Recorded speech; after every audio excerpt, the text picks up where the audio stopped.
That story, 30 seconds? Yeah, 30 seconds. Whoa. Okay, 20 seconds. My name is Zahira.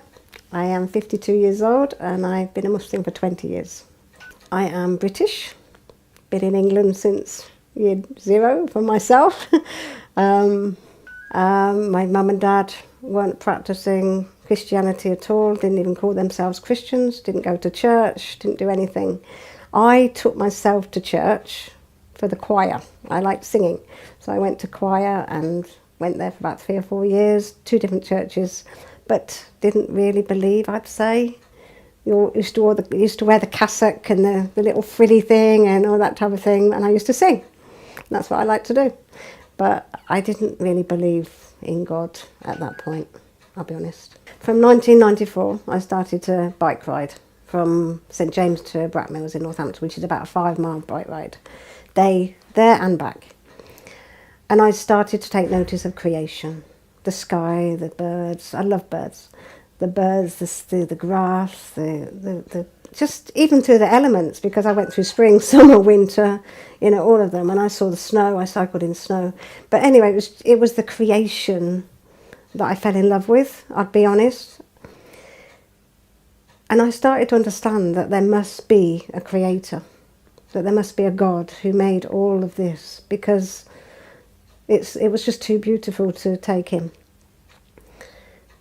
After about 2 years, that went on for about 2 years, and I started to think that there must be some rules and regulations, something different, because I was still drinking alcohol at that point. I was actually smoking at that point. I was doing everything that a non-Muslim would do.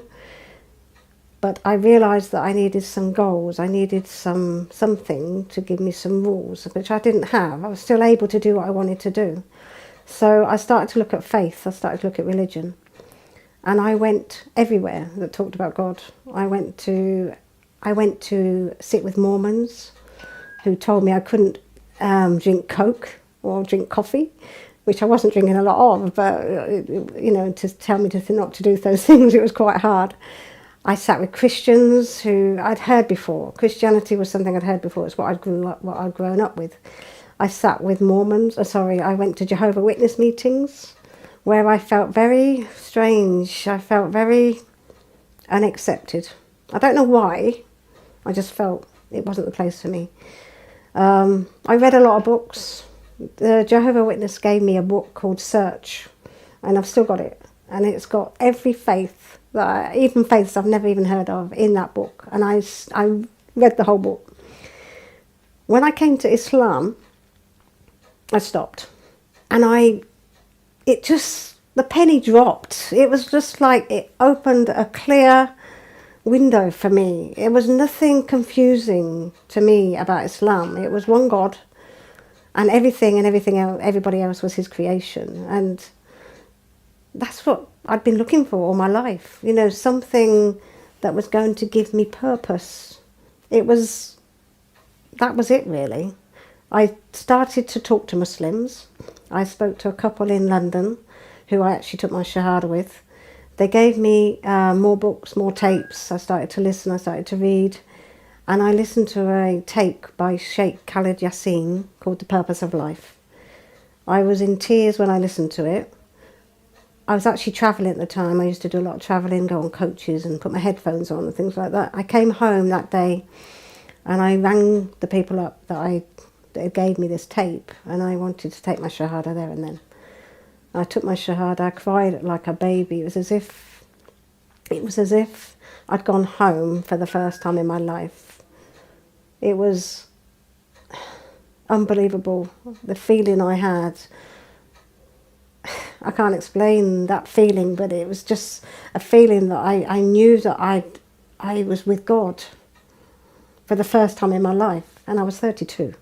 Islam has given me peace in my heart, because my life has not been easy, I'll be honest.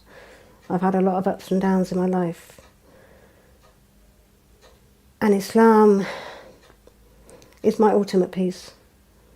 Even before I came in this room, I was thinking about God and asking him to be with me with this, and to and I never had that before. I wasn't brought up with the peace of God. I wasn't brought up with that. I was brought up with drinking and partying and Christmas and Easter and all these things that really didn't give me any depth. There was no depth in it. But now I know God, and I know that God hopefully loves me and still have a feeling, it's just me, so it's just me because of my life, that I feel as though God, he's there, but I have to work hard for his love. I have to work hard. But I'm devout, 100% devout to him. And I hope that, he's happy with me. After accepting Islam, I developed patience. I used to be so impatient. I like things done now. When I became a Muslim, I read a lot about how patience was such an important part of your characteristics, and I developed it. I've got 5 children, and I'm a single mother, so I had to develop patience. It was something I needed to develop, and I couldn't have done it without God.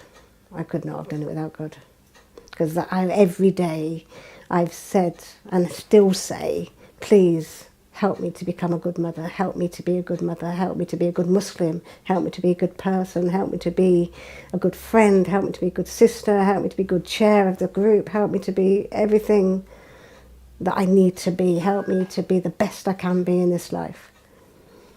And he helps me. Not saying I'm the best, because I never will be. I never put myself on top of any pedestal, but I strive. And I know he helps me to strive.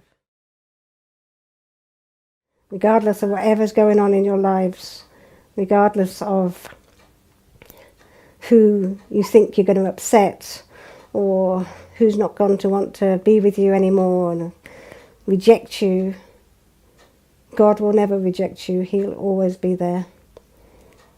And that's what gives you the peace. So if you're thinking about it, please research some more.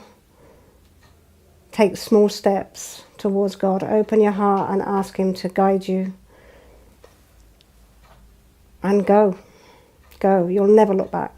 Not in 20 years, I've never, ever thought I'd made the wrong mistake, the wrong decision. And that is the only thing in life that is worth being alive for. Peace be with you.